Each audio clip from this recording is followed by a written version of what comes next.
So we want to welcome Simon de Baene to the podcast today. We're very excited to talk to you about Workleap, obviously what you're doing now. And you've had quite an interesting founder journey, and you spoke recently at a TechTO event, and it's hard to dive into everything in 20 minutes. So really excited to kind of look more into a lot of the great points you mentioned. I want to start with, your younger years and just what sparked like the entrepreneurship for you. What made you really interested in wanting to say, I'm going to build something? Good. Thanks for the invitation. My pleasure to be here. I got to say, when I was young, it wasn't that clear that I would start a company at some point. I had like a very regular life when I was a kid, and I was a skateboarder. Mm-hmm. I got to say that skateboarding is probably the thing that teach me the most important stuff about building a company, because when you skateboard, you do tricks. Yeah. And it usually takes like hundreds of attempts until you land a trick. So I think I've built like that kind of obsession that I have right now when I'm running my business. It's been the obsession that was driving me when we were building all the products that we've built over time. So I would say that skateboarding is probably the most unrelated thing that probably throw me into the entrepreneurship journey. Interesting. But yeah, and and something like early 2000, my father sold his company to a massive IT firm called CGI. What was the company? It La Rochelle Graton. Like it's like they were IT firm doing a lot of consulting in the finance world. Cool.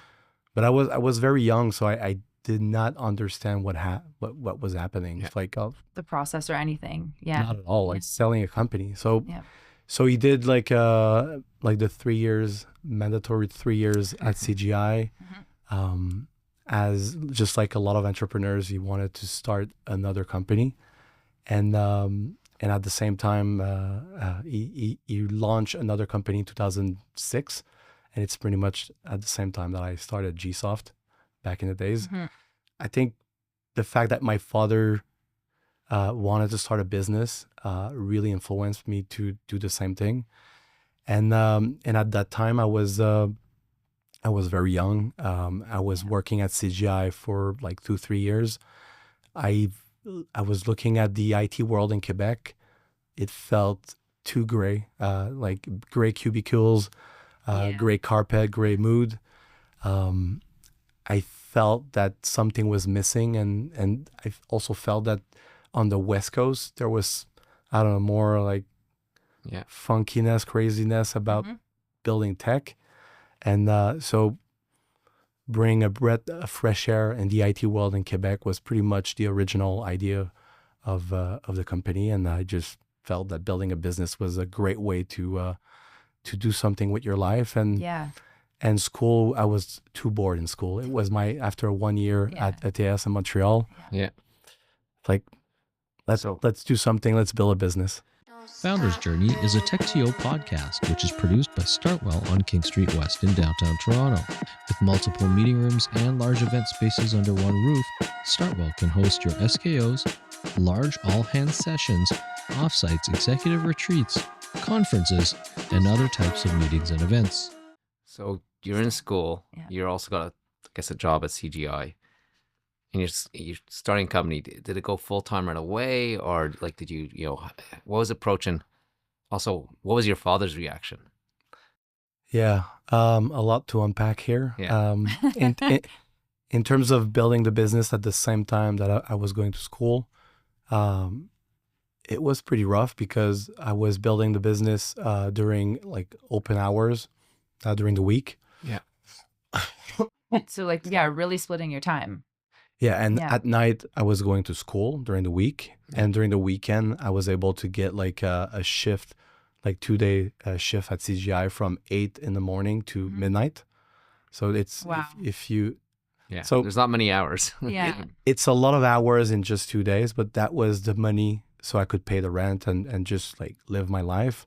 during the week, I mean, we were building GSoft at a moment where, I mean, we were charging so little, like it's like $15 an hour.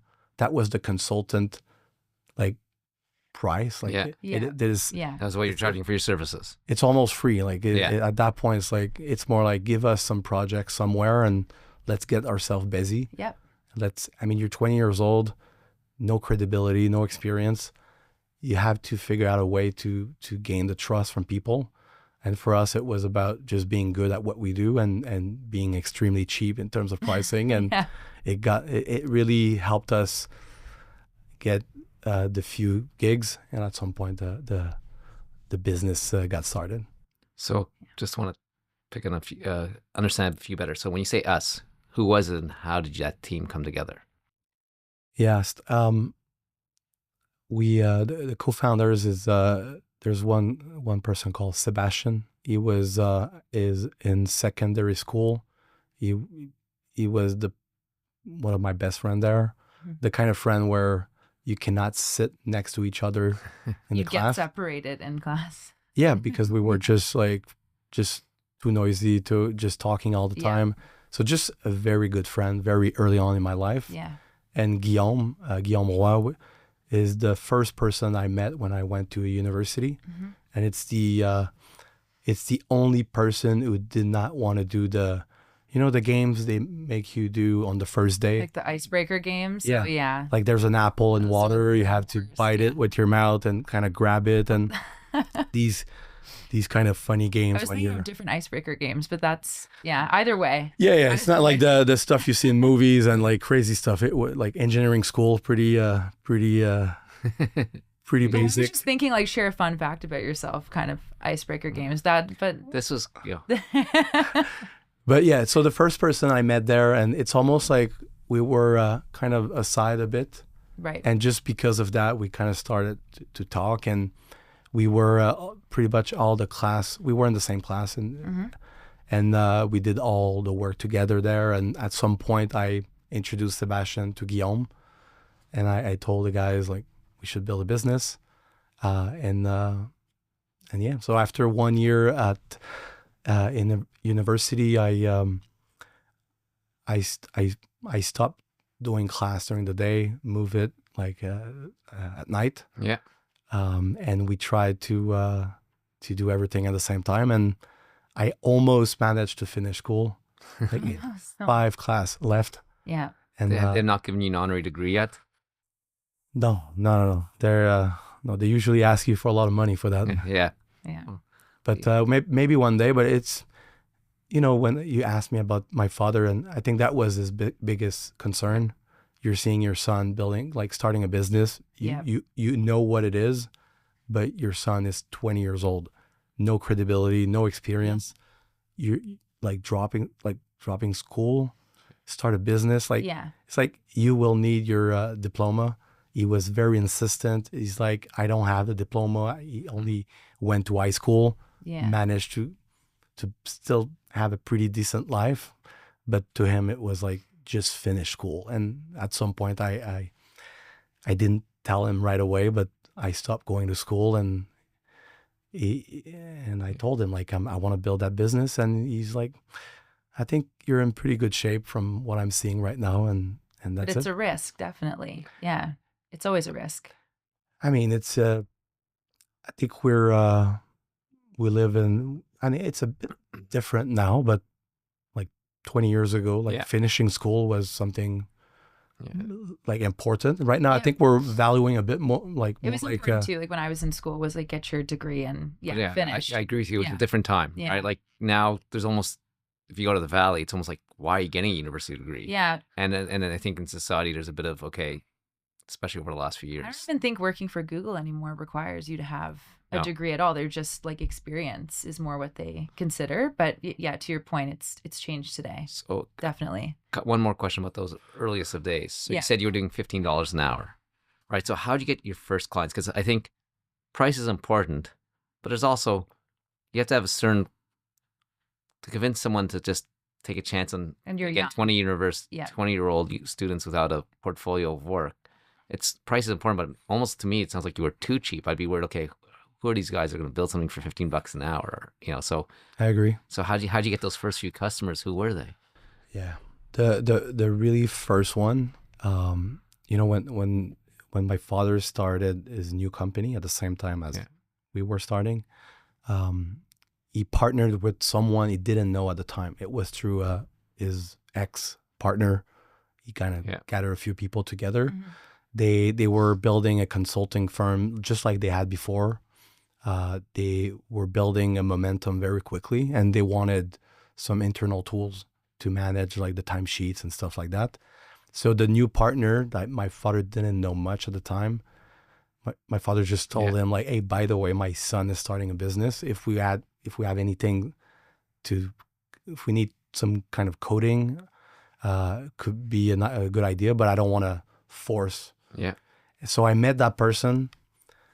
I gotta say, his name is Luc Landreville. He's really someone who believed in he was like helping young entrepreneur felt like something important for him. And he gave us like some coding to do in an open source project built in a very old tech. We built the timesheet system there, and it was really like you need that first project to kind of build a momentum, like build that confidence that you're able to actually execute. And a few years later, like at the 10-year anniversary of GSoft Workleap now, I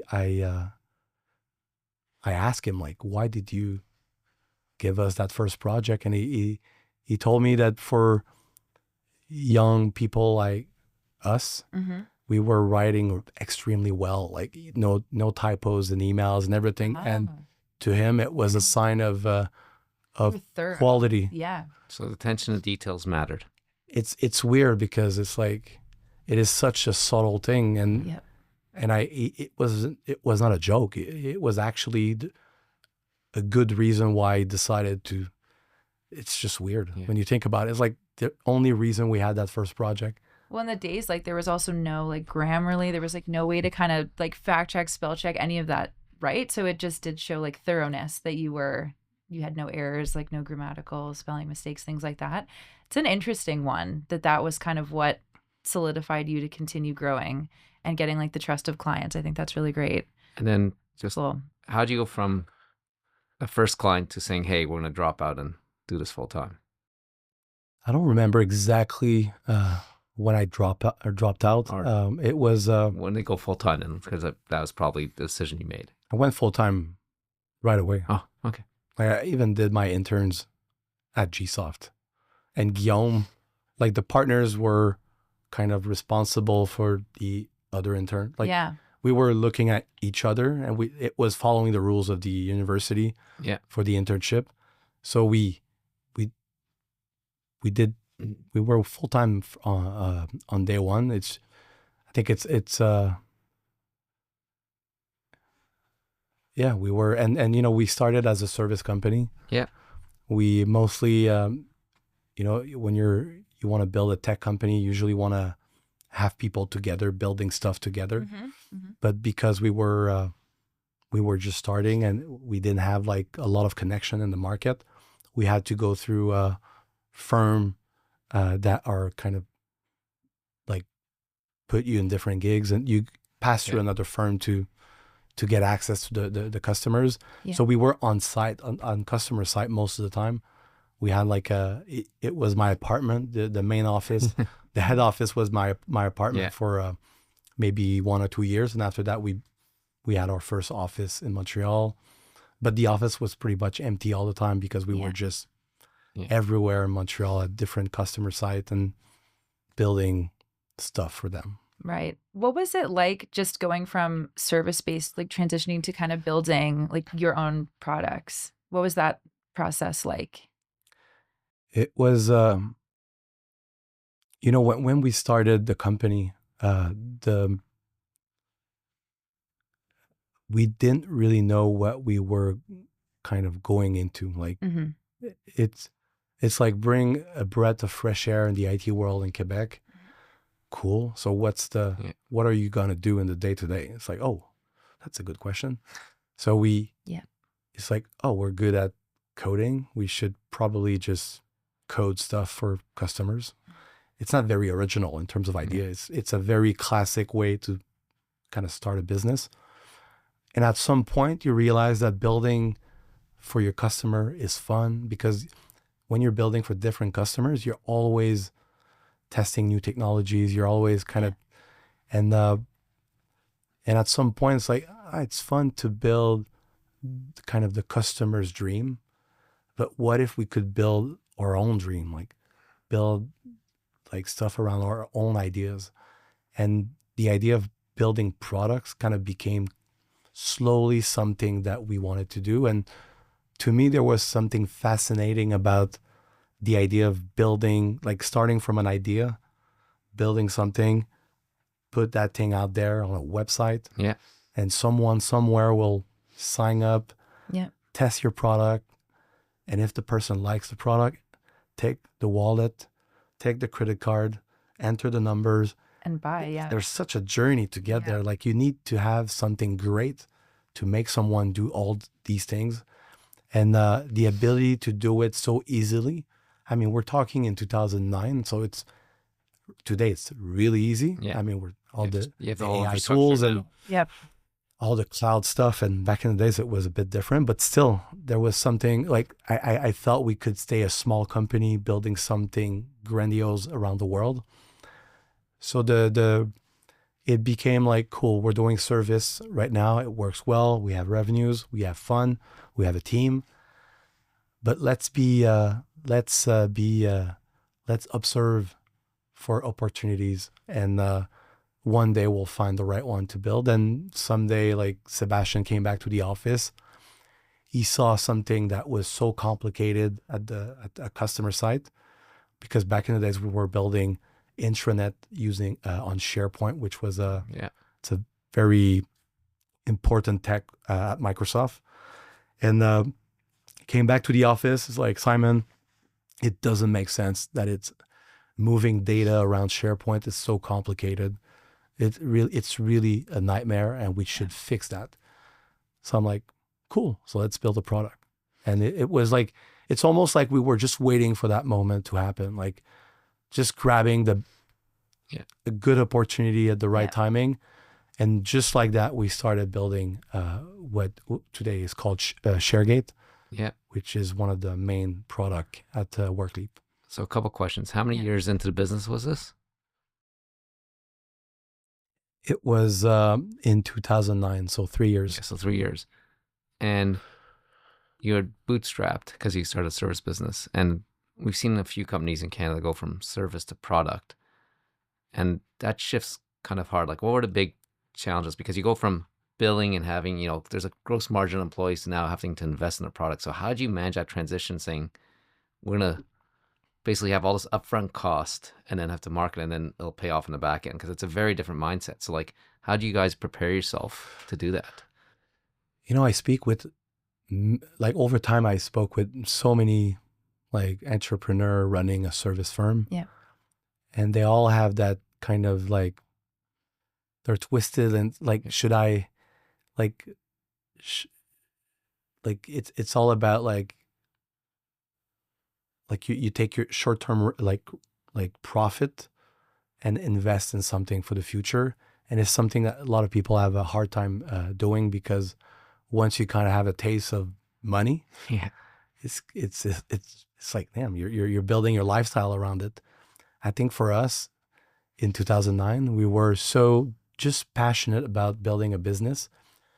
We weren't that driven by money at all. We wanted to build something. So we were willing to not make that much money out of the service firm anymore, because we were investing in the product. So we've just decided to take the profit, invest in the product, and just like very naive approach of it's about believing in something and just being willing to do the sacrifice to do it. So we, like you said, we were bootstrap. That's the, it's a very rare, like there's a few companies that are bootstrap out there, but it's not something that we hear a lot. But for us, we were lucky because it was not on purpose. We started as a service company, and we were generating enough revenues to invest in the product. And the product, it took a long time, but it worked fairly well, fairly quickly, enough so we could kind of fuel our ambition with our own money. So we never kind of reach a point of we have like bold ideas and not enough capital to support those ideas. It was always enough to support our ambition. And because of that, we were bootstrapped for like 17 years, being profitable from day one. Wow. Service firm, I mean, the $15 an hour. Yep. We were profitable at that time because I was working during the weekend at CGI, but you were making it work. Yeah. I mean, you don't touch the money you make. So it's maybe not the good way of measuring it, but still like the business from day one has always made cash flow positive. At least $1. And that was important for me. So a couple more questions about the first product. So was there like a different team, or was it the whole team was doing it part-time? Like, how did you separate the human resources, right? Because, did you have someone, hey, I'm going to be responsible for this product and here's a team? Or was it consultants when they had spare time? Like, no, that's the mistake. Usually when you have some spare time, like the bench, we have people on the bench. They're on the beach. They have, The problem with that approach is that every time you have a great project coming in, you know how to build a product. Yeah, it's like, stop the product. Let's serve the customer. So short-term revenues, profit. So for us, we've decided to have a dedicated team, and we weren't allowed to touch that team. It's like they build a product. I mean, I was part of the team, but we don't allow ourselves to say like, oh, that's a great project coming in. Let's take like just 3 months. Come on, just 3 months. And because sometimes customers come to you for a project and you don't have anyone available, but you don't. It's not fun to say no to customer. Of course, yeah. So you always want to say yes. So the problem doing that is you end up building a product on the corner of the table, and I've rarely seen a product succeed by being built on the corner of the table. The chance to succeed at building a product is so low that if you're not like dedicated, focused, obsessed about it, the chance to succeed I don't think they're like it. You have to be all in. Yeah. Absolutely. And so how did that first product go? I would say not that well. That's the building for customers. Usually, like it's rarely very critical system. There's a lot of kind of in-house custom software to solve a temporary problem, and it's you don't develop the skills that is required to build like a product that can serve millions of people around the world, and the stability, the quality that is required. Like it takes a lot of discipline. I don't think we had that discipline on day one. So the first product that we've built is ShareGate, still there today. But for 2 years, we've built features, bunch of crappy features. We were a bunch of engineers in the same room, having fun, playing with tech, building stuff that no one cares. And I think we had that magical thinking that let's just build it and they will come. We have the magical thinking that it was all about the number of features. So we kind of race at building a lot of stuff that were kind of half-baked. So you were looking at the software, it felt like it was doing a lot of things, but most of those things were not working well. So we ended up, after 2 years of building so many features, with 4 customers. 2 of them were good friends of ours that just bought the software to support us. Probably like, I got some budget left. I'll support my good friends at Gsoft. And the other 2 customers were somewhere in the world. They didn't really use the software. My feeling is that they probably bought the software by mistake.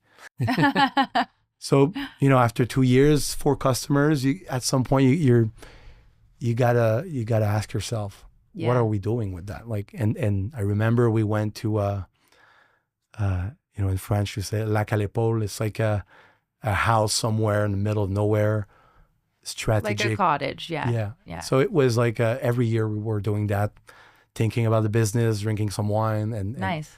And I remember the partners were looking at me like, Simon, what's going on with ShareGate? Like, and at that time the service division was the one making the revenues, and when you're the one making the revenues, it feels like it's more important, it's more critical, and I have to say I agree. But so the pressure was, do something with ShareGate. It's a do or die situation. Right. And you know what? After 2 years, the data, and we weren't measuring a lot at the time, I don't think anyone, any VC out there, any entrepreneur out there would have told us like, you need to keep going. Like, clearly you're going in the right direction. It was a disaster. Like, numbers were terrible. The product didn't work. And most people would, sometimes it doesn't work. Just turn the page and try something else. Yeah. And for some weird reason, I insisted on rebuilding ShareGate. I don't know exactly why I wanted to do that. Maybe to say why. Why would you? I told you about the skateboarding thing. Yeah. Yeah. It's you just wanted to just try again and see if you could just improve. Yeah. Even if you're the mentality. Your legs are bloody and your arms and you're like, for some reason, and it's probably because we were young and naive. It's like, let's just do it again. Yeah. And that time we learned from the first version that it's not about the number of features. It's more about the quality of those you're building. Yeah. And there's a lot of, I'm not the one inventing that, but I know that a lot of people are falling to that trap of building. Yep. You have that feeling that it's never enough. I cannot release my product right now. There's some features missing. We should keep adding to it. That time we decided to rebuild the product in 3 months, like a complete from scratch. Yeah. From scratch. And we kept the name, but ShareGate, the first version, the S was lowercase. This was a capital. Yeah. So we actually didn't keep anything. So we rebuilt it. Yeah. After 3 months, we were back. And, after 3 months, you relaunch your product, you feel like there's going to be a lineup, just like when Apple is launching an iPhone. Yeah. No lineup. No. Crickets, don't hear anything. But a month later, someone purchased, I think, 9 licenses in one transaction. Go. Yeah. It was more than we did in 2 years. It was like, that's so weird because the product doesn't do that much. Yeah. But it does one or two things extremely well. Yeah. And to me, it was kind of a wake up call of, it's just do something extremely well. Yeah. And you will match with someone looking for that thing. You're maybe not going to have the whole market because you're probably missing a lot of features. But if you focus on doing that little thing very well, someone somewhere will be looking for that. Yeah. Especially if you're the best one at doing it. Yeah. And so just even saying like you were building a lot and also killing a lot because there was features being built that just customers were like, they weren't as useful. What was, I guess, the process like for finally just being like, look, we got to hone in on what's working here and focus on maybe like 2 to 3. So like, what was that like? Because you were just playing around with lots of like products and being technical and building. So when did you just go, okay, it's time. If we're rebuilding this, we're using the ones. How do you decide which right? features? And how do you decide which features? Exactly. Thank you. After 2 years, we had a lot of people tested the product. So we had a lot of feedback, but yeah. So it was a terrible 2 years, but we still learned a lot from those 2 years. Yeah. And the good news is that we were good customer of our own product. We were still building SharePoint solution that would require what ShareGate was doing. So I think it was obvious to us what were the 1, 2, 3 use case that we had to support well. So we focus on that. And the other big change we did is that I decided to not being part of the, like I didn't code. I mean, I was involved in a few, like there's a few line of codes that were coming from me, but not much. I was focusing on marketing, sales, support. I think it was also the realization that even if you're building a great product, there are amazing products out there that just died because the marketing, sales, support side is just not managed well. And when you have that engineering mindset, it's easy. It's like they'll come. Build and they'll come is the mindset. I mean, you usually prefer to build stuff. Yeah. Selling stuff is like, I'll hire someone to do that. So I forced myself into that role of being the salesperson, the marketing person. And I think it was a moment in my career where I became a bit more creative. Yeah. Started to kind of explore another area of my brain of like, I'm creative around code, but I can be creative around. I was just going to say, like, what did it teach you? Because obviously as a CEO, like you have to be able to talk about the product and the company all the time. But I know it's not always a skill that everyone just has. So that you leaned into more of being like creative on both sides. It's really cool. Yeah, I think and I had no choice. Yeah. And I gotta say, we were I mean, ShareGate is such a, like, most people don't know about ShareGate and they don't need to know about ShareGate, but in the IT world, in the Microsoft ecosystem, ShareGate is like a superhero. Like it's a, so it was an interesting market to disrupt from a business model, a marketing perspective. Like tell us how you did that, because when I think about, because it's 2011, right? And you're doing basically, sounds like product-led growth, which was still fairly new. And today when you hear product-led growth, it's like, let's go on LinkedIn, let's go on Reddit, let's go. And that wasn't, even then, back then, it wasn't like, there was no product hunt. So it was like, was it SEO? Was it going to like Microsoft conventions? What were you doing to get the word out? Cold calling? Yeah, like exactly. No cold calling ever. It was, I think from a brand perspective, we decided to be the cool kids in a world where software were sold with, take the plane, go meet the customer. It's like the enterprise-ish kind of approach. We came in a market where competitors were charging thousands and thousands of dollars for a similar product. We came in the market, the product was sold, I think, $200, $300. So we went for a very, very low price, a product that didn't look like an enterprise solution that requires you to buy server to deploy it and all that. It was a desktop tool, kind of a 3 meg installation. Next, boom, it's installed. Yeah.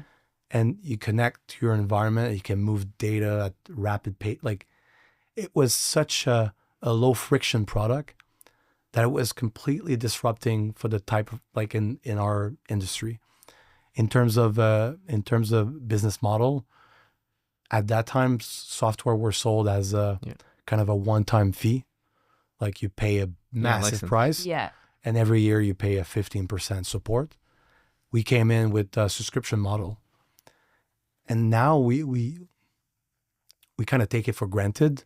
But in 2009, and it started even with the first version, it was weird to have a desktop tool that was subscription based, because subscription was, in people's mind, was like a web solution. Like it's and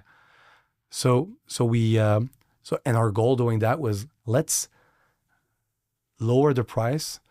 So the barrier to entry was so low, people could come in, and we told ourselves, let's do such a good job that they will repeat business with us every year.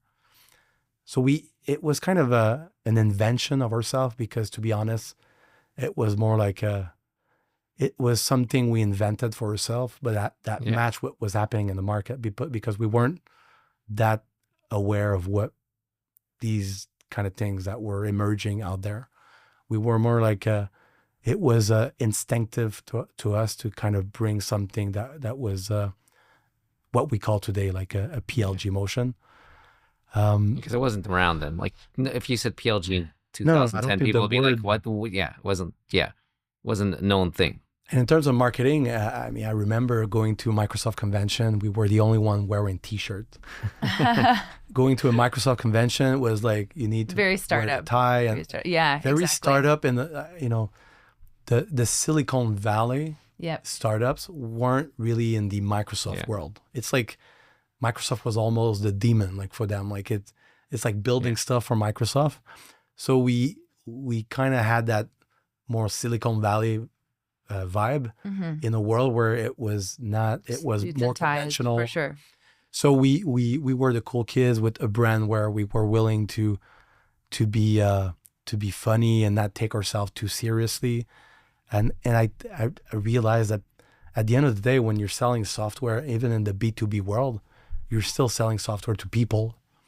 And people in more traditional environment like this, they're still people. They like to laugh. They want to connect to a brand where, I don't know, it feels like You're still buying from authentic. people. Exactly. Like you're selling to other people and it's humans behind it. So yeah, Yeah. to your point.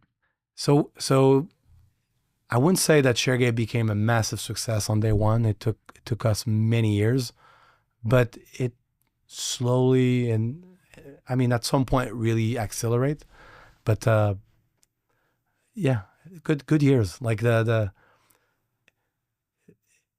I mean, still to this day, like the B2B world is, we're in tech in such an echo chamber. We feel like every B2B software look good, and they're like, it's not the case. It's way better than it used to be. But if you go back 15 years ago, B2B software were usually extremely ugly, were complicated. It's almost like there was no attention to details, and we came in that world with that desire to have attention to details. And all these things, and I mean, I'm probably forgetting a few of them, but they clearly they helped us succeed. Yeah. But there's a question also of luck, timing. I mean, we probably created that luck for us, but it became such a success. It is a special journey. So when did you know it was a success? Like when you say, okay, this product's hitting it. Like it's one thing getting 9 licenses, but then like, was it one of these retreats who said, hey, the revenue from, the products is as much as service? Like when did you know this was a successful product and you're good to go? Yeah, I kind of have two versions of that. I don't think you ever feel like it's a success, to be extremely honest. But again, if I'm honest with myself, like somewhere inside of me, I'm like, it's never enough. Yeah. It's like there's salt. Like I want to keep pushing the products to new levels all the time. But I'm also capable of being realistic. I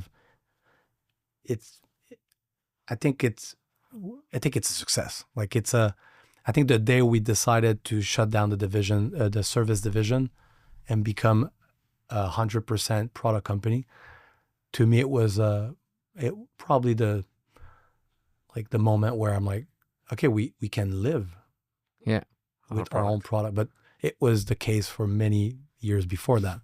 We could have, we shut down the service division in 2017. Took us 11 years, and we started building product in 2009. Yeah. But I think we kept it because it was like, why shutting down something that works? But at some point, the business was like a product company, a service company at the same time. It's difficult to be both at the same time. But yeah, no, so that's my two version. I think it's a success, but I don't think it's a success enough. So there's a lot more to still do. I think so. Yeah. Yeah. Do you have any more questions related to like just the product or that side? Because I want to talk about, because I mentioned Workleap, but we're talking about Gsoft. So why, I guess, the change or the iteration in the name and everything like that? I want to talk about that. I just want to make sure you. Well, I didn't miss we can anything. go there. Yeah. Because I think Workleap, when did you change the name in 21? What year? 20. I guess not 20. fairly recently, but I think it was 2 years ago. Oh, 2 years ago. Okay. yeah. So I'm always curious why. Like, was it like maybe like a investor thing, partner thing, customers? Was it just something you talked about internally and just decided you wanted to change the name? Yeah. Just so people know, like we started in 2006. Mm-hmm. The company name was Gsoft. Yeah. Gsoft is inspired by G-Unit. True story. It's we were a big fan of G-Unit at the time. Still today. That's why you guys were the cool kids. Yeah, I mean That's why you're the cool kids. When we started the company, I wanted the name we wanted first was LDR. Okay. Like Leduc, the Baene, and Roy. Yeah. Yep. Yeah. I went to my father with that name. He's like, "Come on, Simon, that's for my generation." Using like first letters of last name. Mm-hmm. It's like more like an old school way of naming companies. So sounds like a law firm kind of too, right? Yeah. It's all the last names. Yeah. It's weird. Like this is where like you're 20 years old. It's like, how could we? Yeah. And we didn't know what we would become later on. So came back to the drawing board.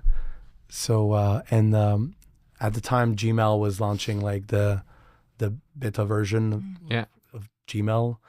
So the G was prominent. Like we were listening to some G-Unit. Guillaume, one of the co-founder, used to call his, when he was in Cégep in school, when you're giving like your work, like it was always Guillaume Soft. Oh my it's like gosh. already naming his company.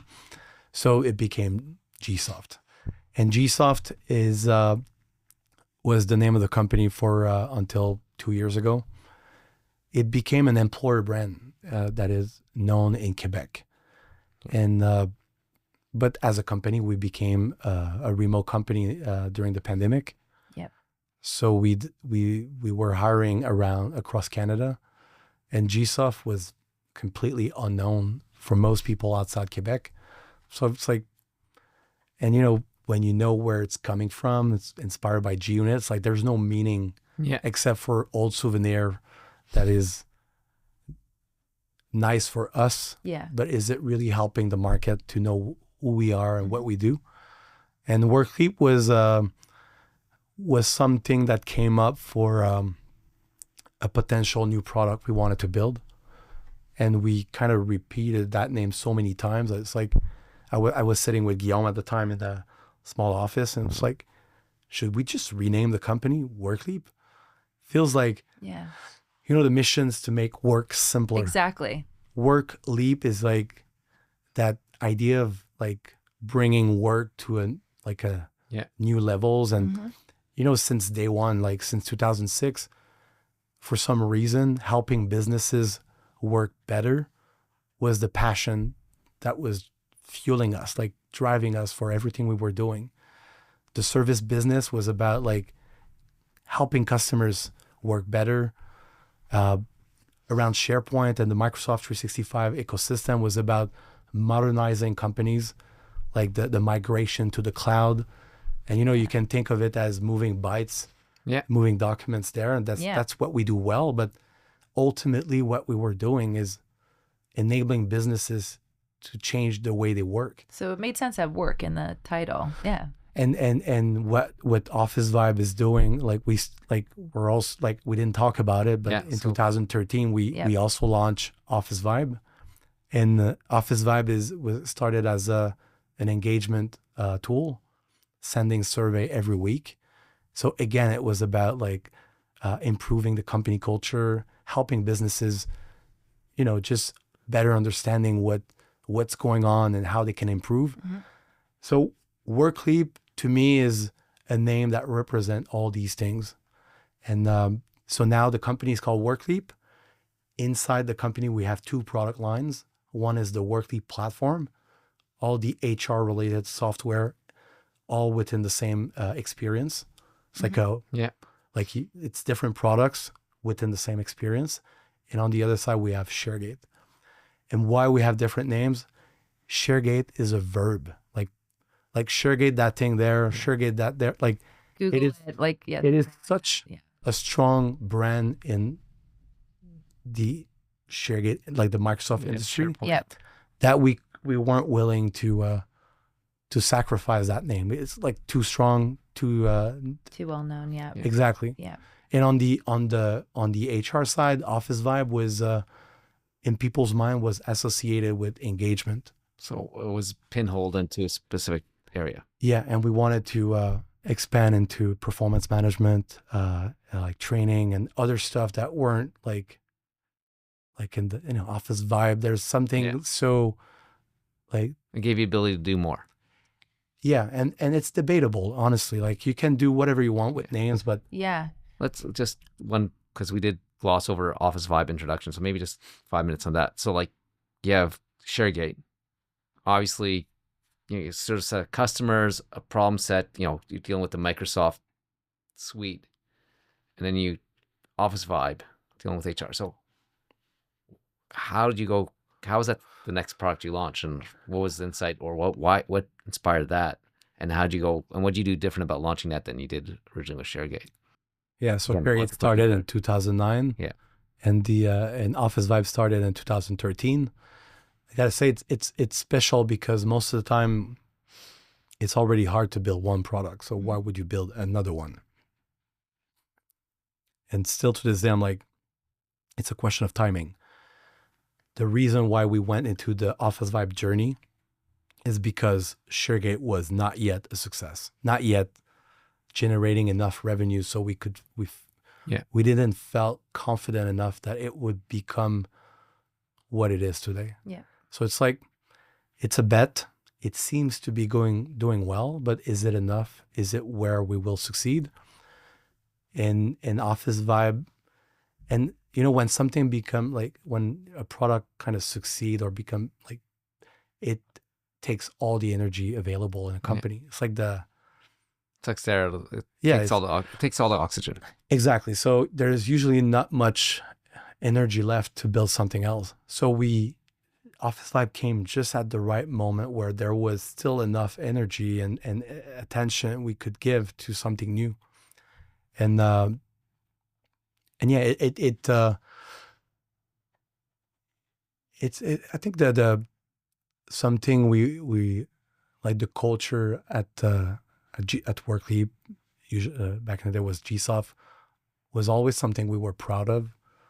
And in tech, I think culture is something we like to talk about. We want to be these cool environment where, and to us, Office Vibe was kind of a way for us to share that passion for company culture, and we were solving a well-known problem. Like, it's not necessarily a problem, but we were replacing a well-known process, which is the annual survey. Back in the days at CGI, I remember a few times I received like a massive Excel spreadsheet with hundreds of questions with ratings, and you kind of have to fill that, send it back by email to your whatever department who sent it to you. Because I went through that process. And a lot of people who are listening right now probably went through that process. And the problem with that is that it takes so much time until you can have a sense of what's going on in the business. It takes many weeks or months to gather the information. It's usually an external firm that will do the analysis. It takes another few months to get back with the feedback. Lagging. You're almost at the next round of survey before you can actually start acting. So we were replacing the annual survey into a weekly survey that is much smaller, little bites there and there. And the algorithm was built in a way that everyone were not receiving all the same question. We were trying to get as much information around the different engagement metrics we could measure and give like a real sense of what's going on. So the ShareGate journey teached us a lot of things, but we repeated the same mistakes with Office Vibe. So we started in 2013. It didn't start as a survey. It started as think of it as have you used Yammer? Yeah. So imagine a Yammer, it's like an internal communication tool where you cannot comment, like you cannot type any text. The only thing you can post is selecting kind of a good deeds you did in the company. Like I brought a coffee to a colleague. I did I just completed a training. So we assemble like hundreds of little things like that. Some were small, some were bigger. And the idea was, it's like a Yammer, you pick something you did and then you can comment. So did a training, I just completed that certification, post, and then people can like and comment on it. And every week, employees were receiving 10 activities to accomplish in the week. It was the weekly mission. And customers were so tired. Like, it's cool on the first few weeks. Like, it's like everyone's like, I got my, like on Monday morning, you were receiving your mission. 10 things you need to accomplish, like bring a coffee to a colleague, do this, do that. Have a conversation with so-and-so. Yeah. So it was almost like we were forcing things to happen in the culture.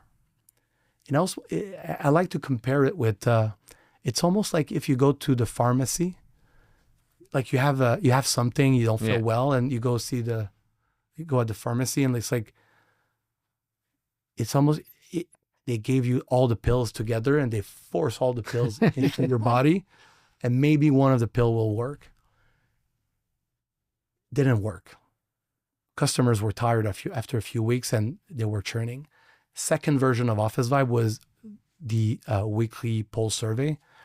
And the difference is now that we were kind of the doctor looking at your vitals and, okay, this is what you have. Here's the pill to help you. Like, here's the results, and then here's, exactly. So understanding the engagement first, and from there helping you figuring out what you could do to improve that metric. So we were solving the same thing, but just with a different solution. So this is where, like, the famous quote of, don't fall in love with fall in love with the problem, not the solution.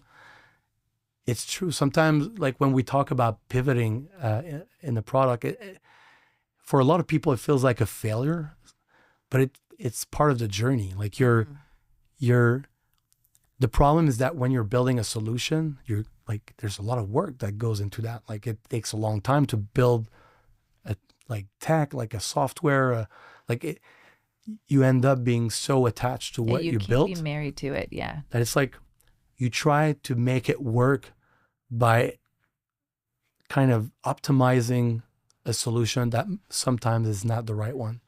And sometimes you need to look at the problem from a different angle, and it can bring you into a complete new, different solution that force you to do a pivot and trash everything. And that's what happened with ShareGate. That's what happened with Office Vibe. And how much, because at the beginning or earlier on, you mentioned at ShareGate, you didn't have much metrics you're tracking. So now how much of your decisions, like want to pivot or what to do things differently, is based on intuition, observation versus metrics? I'm not very good with metrics, to be honest. Okay. I think, when we say intuition, I think the intuition is informed by some sort of data observation. And some people have the ability to look at something and kind of get it, why it's not working. I think this is where I'm better on that front. So for both of these these products, we weren't that much equipped in terms of understanding the actual metrics. Office Vibe, way more. Solution was web-based, much easier to track and understand usage and stuff like that. But it's a good question. Like, do you pivot? When do you pivot? Do you trash the product and just start something else? There's no actual good answer for that. If you think of many success out there, I think it's most of them only became such a success because someone at some point decided to be so obsessed about making it work that it at some point worked. And the danger of sometimes you can abandon a project and maybe it was the right one. Yeah. You'll never know. The only way to know it is if you keep going. The problem is that there's limited time in life. So if you keep going, you can end up being 80 years old and like so it's a really, really tough call. And I like to, a few like 3 years ago, I was with one of my friends snowboarding in Chile, and we were like in the middle of nowhere in the mountains, and we had to put some like chain on our tires to go up, and we couldn't find a place to put it on the car. Like we were just looking everywhere, and for some weird reason, I told my friend, like, go into that street there. He's like, why? I don't know. Maybe it's there. Yeah. And for him, it was like, no, it's a waste of time. It's not going to be there. I'm like, go there. We turned the corner. We saw exactly what we were looking for. And in that moment, I told him, like, it's weird because miracles only happen on the last push. Like, the problem is that you don't know when is that last push. Yeah. So you have to be crazy enough to believe that turning that corner there is going to be the corner. But a lot of people will never allow themselves to go there. There's no way that's. And sometimes there's for good reason. Sometimes because there's no more money. But this is where, like, again, skateboarding, retrying a trick 200 times because you believe that maybe you will land it, and sometimes you don't land it. Sometimes you have to come back a few weeks later because your legs are destroyed. Like you cannot skate for a few weeks because you push your body so much and you did not land the trick. So it's building product is, you have to be a bit crazy, obsessed, and just like believing in stuff that makes no sense for a lot of people. And I think a lot of success we see out there came from that kind of mindset. Yeah, even deciding not to finish school and go full time into that too. It just goes back to, it's like all a huge risk, but you just have to be okay with just trying again. Like it goes back to like everything we were saying at the beginning, right? You have to, it's a game of, when you're starting a product, the odds are against you. Yeah. But the only way to actually know if you will succeed is if you try it. It's like you have to accept that maybe you will be the one that don't succeed. Yeah. And I understand why it's scary for a lot of people to kind of take the leap into like building a startup and entrepreneurship. Yeah. It's when it works, it is an incredible feeling to build an idea and like start something from nothing. It is, the reward is so great. I mean, I'm not even talking about the money. I'm talking about like the reward of building something that people care and want to buy from you. Incredible. Yeah. I'm going to jump back to the Workleap when you renamed yourself to Workleap. One thing you mentioned there was that you now are building a remote team. You mentioned with the office vibe comes out of your culture. So as you thought about expanding beyond Quebec, the team, and going more remote, part of that was probably COVID. What was important? How do you maintain a culture that's now distributed? I'm not sure if maintain is the right way to frame it, because I think the culture changed. I think that, so you win some, you lose some. Yeah. And you have to, it's not like, okay, it used to be like that, so we're becoming remote, and so we keep that, plus we add the other stuff. It's going to change, yeah. It will change, but we used to be a very office-centric company. Like the office was the place. Like we probably have one of the nicest office in Montreal. We invested $15 million into that office, and inauguration was 3 months before the pandemic. That's it's always how it goes. Yeah, but at the same time, we had different office in the same building over time, and we always managed to create something very interesting. very good souvenir, good memories of that. But clearly the pandemic shifted that. And we in the first few months of the pandemic, a lot of people were looking like in the past, like when are we going back to this? Yeah. And we were a bit tired of hearing people about like the nostalgia of the past. It's like, let's look in front of us. Yeah. And as a business, we felt that remote was the next step for us. I think the office centricity, a lot of fun, a lot of good memories, but I don't think it trained the right muscles for us as a business. Right. In terms of efficiency, in terms of, just being, the problem with the office is it usually like compensate for a lot of issues in the business, like collaboration and productivity, efficiency. So we felt that removing the office from the equation was a way to force us into like shifting how we work together. I think we got way better at on how we work together. We lost probably like there's less happy hours for sure. Yeah. But we gained the flexibility, extreme flexibility. I was like, I have people working from Costa Rica, from France, like they can move around. They're I feel like people are more like owning their own like life. They're not like forced to go into an office. I think it just opens up so many in terms of hiring. Like we used to be in Montreal. There's a lot of great talent in Montreal, but at the end of the day, if you like Quebec's like 7-8 million people, like Canada's 40 million, like for sure you're opening yourself to way more talent available. Yeah. How many full-time employees do you have at Workleap We're now? 450. That's awesome. And that's like obviously across, like that's globally. That's like US and Canada, or is it just Canada? It's mostly Canada, Mostly a few Canada. people in the US. Yeah. And would you give, I guess, like any further advice to, I've heard like a lot of founders struggle with, again, it's like engagement, productivity, just a lot of people are remote. And again, it's the debate of half of them are like, let's go back to the office, and most don't. Like we're a fully remote company. So what else has worked for your team at Workleap that you'd share with other founders or managers for that? Yeah, like I said, you win some, you lose some. I think I'm here right now in Toronto. I was with my team yesterday, full day. We do that every month, so we still like enjoy being in person time to time. As a business, we do gatherings twice a year. So we fly in everyone in Montreal for like a 3-4 days where we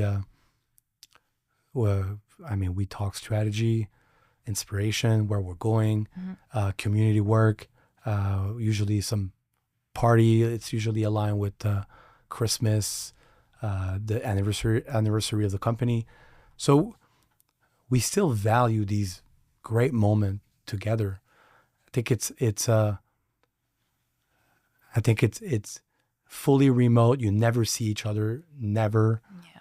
I don't think it probably worked for many companies, but for us, we still value that kind of human connection.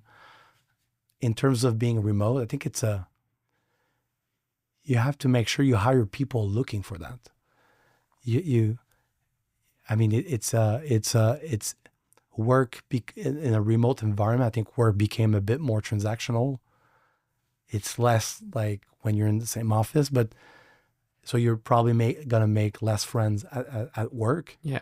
But you have the flexibility in your life where you're maybe gonna make more friends in your community where you live, and like, I don't know if you play sport, and if you do, like when we used to be in the office, we were all the time in the office, all together, it's great, but is it the recipe for life? Like, is it how life should be? Yeah. Yeah. So, and now I have a family, I have 3 kids. Like, I value the time I spend with them. I enjoy my colleagues for sure, but there's more outside of it. Yeah. Yeah. And I think the work environment is a bit more professional. I think it's a matter also of what do we value? Like, for us, the shift, we decided that building great products together was the thing that is as like that why you're together, not why you're working together. And for sure, we're gonna make friends across that, like through that journey, you know. But I think it's a very different interesting relationship that used to be that we used to have back in the days. I don't think there's a good or bad answer. It's just a matter of making choice for your, and I think for the future of the company, I think the office was becoming a lot of a big distraction. Interesting. You know, when the office is so amazing and you have all these bells and whistles, and you want to talk to everyone. It's a very overstimulating experience sometimes. Yeah. And you know, we're competing in very aggressive market. Like, we need to focus. I think the remote work gives you a better balance around that. Yeah. You mentioned just briefly like future of Workleap. So what, I guess, what do you hope the next 12 months to 24 months looks like? And is there anything that you're building right now that you can talk about or that you're excited about? You know, we're going to be celebrating our 19th year anniversary in April. That's amazing. It's been almost 20 years, half of my life. And what drives me right now is, how can I reinvent that business for the next 20 years? You know, it's Jason Fried who said that, like, you know, like starting the business is like the easy part. Like it's like how you make a business that lasts. Maintaining it, yeah. That is the real challenge. And when you're 19 years old, you have a lot of legacy. Like there's so many systems and tools and process policies, and right now we're kind of resetting all of that. Like I want to build a new foundation to fuel the company for the next 20 years. And it requires us to don't take anything for granted, and allow the company to become something new and different. So I like to say that in 1 year, I hope we won't recognize the business. And I like to say that I want to build a beautiful and simple business. And when I say beautiful and simple, it's not just from what the eyes can see. It's all the behind the scene, all the systems, all the like. And right now, the era we're living in right now, it's like AI completely changed how we're. I mean, it's still early, but we're gonna be operating our businesses very differently. We're gonna be building products very differently. Not only the way we build it, but the type of products that we're building. And I think it's a great. The timing for us is like, it requires us to clean up that 19 years of, I know and you know, big companies out there usually like accumulate a lot of stuff, but they never take the time to do that, like that reset. So what I hope for us, like from a product perspective, we're still building. On the Workleap platform side, we just launched a performance management tool built in this AI era, where we're really trying to solve performance reviews. Is that moment in the year where we all feel sick. It's like, that like it's not a process that people really enjoy. It takes a lot of time, so we're trying to solve that. And I think there's great opportunities to modernize that process. So that's a big thing we're doing. And on the ShareGate side, we, the ShareGate is well known for moving data. Yeah. So the shift for us for the next, I say 1 year, 2 year, maybe 5 years, is really diversifying the offering of ShareGate. It's like a good problem, but we're so known for one thing that now we're investing massively to expand beyond what ShareGate is known for. So it's like a lot of investment that will go into that. And again, in that AI era, data, security around data, making sure the data is at the right place, available and accessible for the right people. It's critical right now. You know, you're seeing it in businesses, a lot of maybe not in startup world, because in startup world we're willing to test a lot of stuff, but a lot of more established businesses out there, they see that AI craziness out there, but a lot of businesses has like 30 years of data. They don't even know who has access to what. Yeah. So if you take that AI beast on top of that, suddenly you can ask any question. That maybe someone has access to data that that person shouldn't have access to. And maybe for the last 10 years. So, and before AI, it wasn't that important. Now you don't know you have access to that. So who cares? But now you can ask question like, what's the salary of that person? Boom. So for us, for the last 15 years was about moving that data. And now it's about not only moving that data, but making sure the right people have access to the right thing. Yeah, compiling it. Yeah, in the accurately. in the Microsoft ecosystem. Yeah. I love that. So we've talked about the future, and the changes. Changing the name. The other big change was you were bootstrapped, and then you started to raise, a lot of money. So tell us about that decision and why you did that. Yeah. So in terms of revenues as a business, we're around $150 million. You get to a point where it's like, damn, that's a lot of money. Like, how do you keep growing? How do you keep? And in terms of strategy, it became obvious to us that M&A was something we had to consider. And to be honest, I was completely against it for many, many years. I'm a builder. I like to build stuff. Why would I acquire something that is already built? Yeah.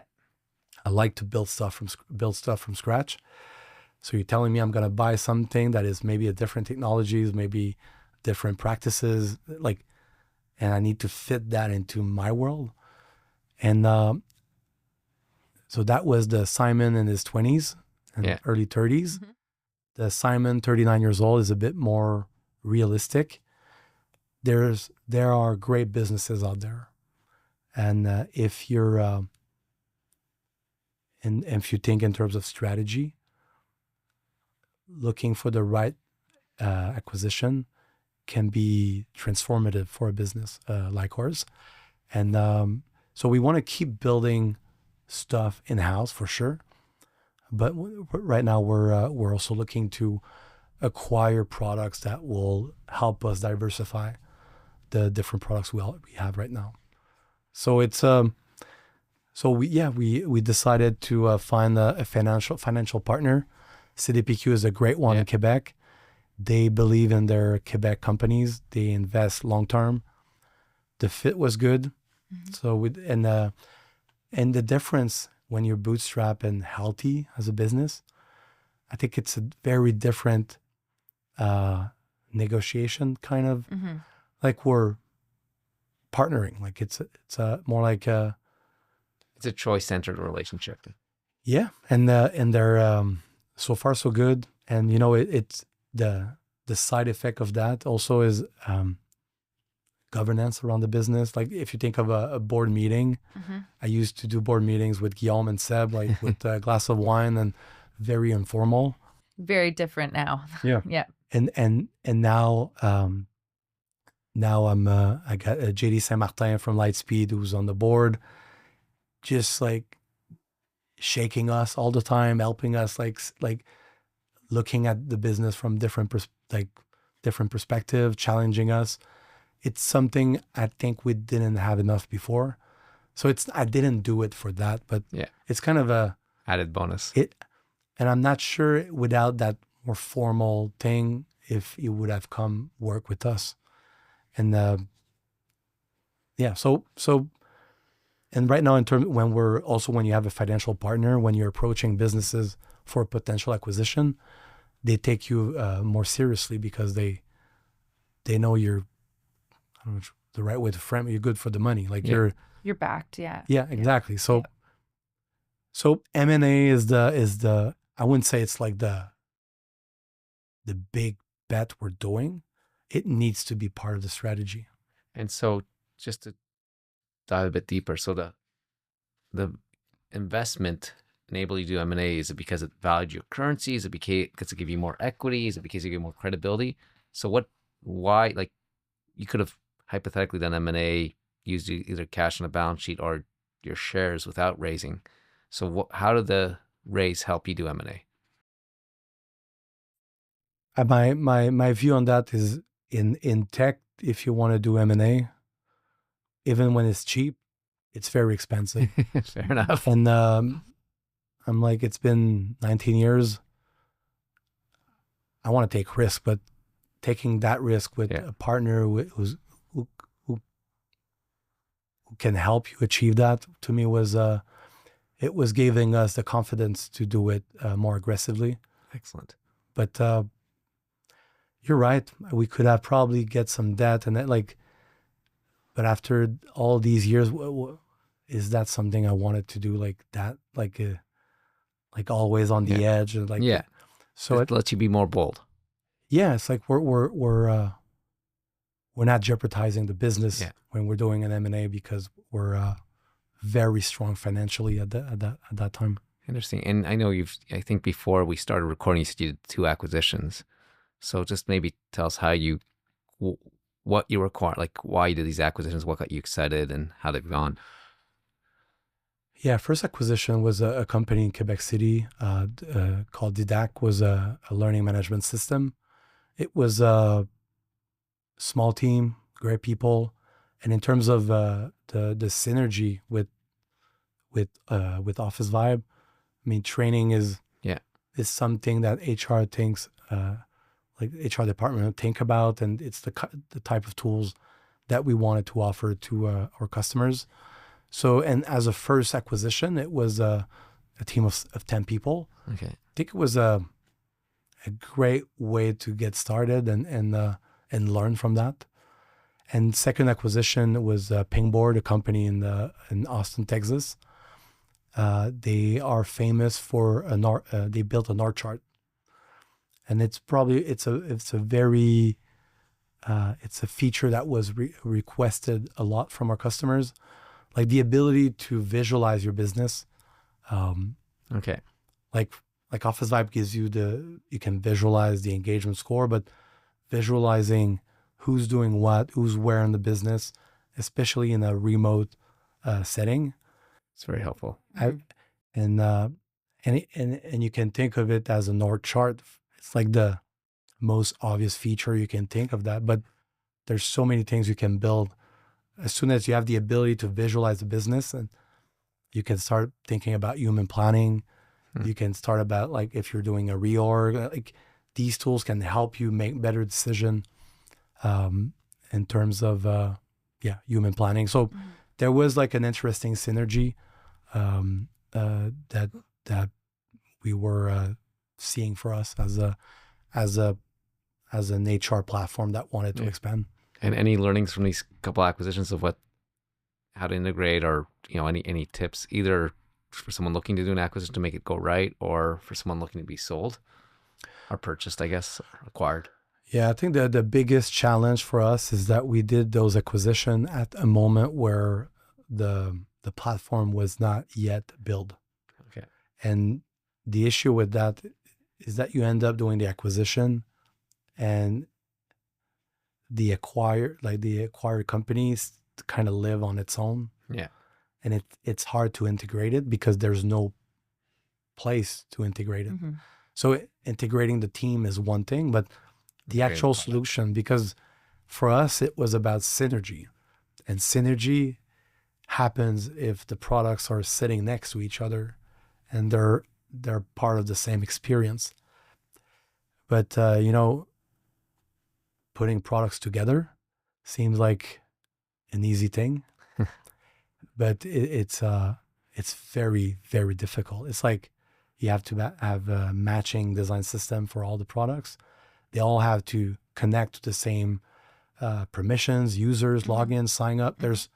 So we built all these things in the last 2 years, and we can finally kind of have these products actually living next to each other.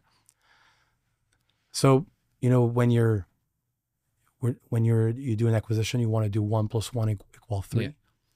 And I think the integration part, like if you want to do an acquisition, make sure you know exactly where the product will be once the acquisition is done, and what's that path for integration. I don't think we were prepared enough on that front. Well, now it sounds like you are. Reilly, do you have any more questions? I was going to say, just a lot of, I know folks that listen to these episodes and also just attend our events and things like that and want to learn from founders like you. Do you have any advice? I know we mentioned a lot of like, it's just getting up and trying like the trick again after falling down a million times and falling in love with the problem, not the solution. Do you have any other great advice for people trying to build today? Because as you said, it looks vastly different from when you were first building. To me, the thing I haven't done enough is I did not surround myself enough with people who went through similar journey. Mm-hmm.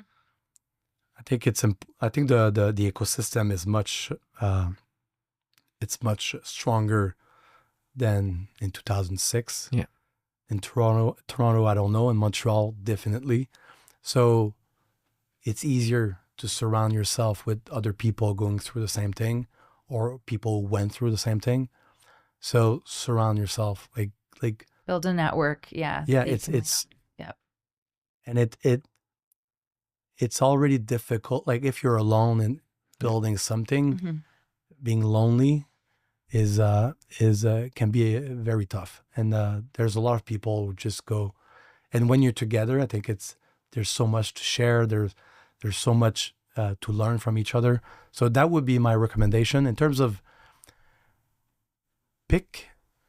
there's still so many little problems to solve out there. Mm-hmm. Focus on that problem and solve it better than anyone else. And for sure, it's not going to be like maybe it's not like a big problem enough to build $1 billion business, but I think solving one problem well can bring you to that second problem. Like you have to start somewhere. Yeah. And what else? Like if I don't know, just allow yourself to believe you could be the person succeeding doing it. I think there's a good chance it won't work. Mm-hmm. But the only way to know it is if you do it. Yeah. I don't want to sound like these big fancy but it's true. And I think of myself as I was 20 years old. I kind of allow myself to believe I could win or build something interesting. Mm-hmm. But back in the days, my dream was, imagine if we're 10 people.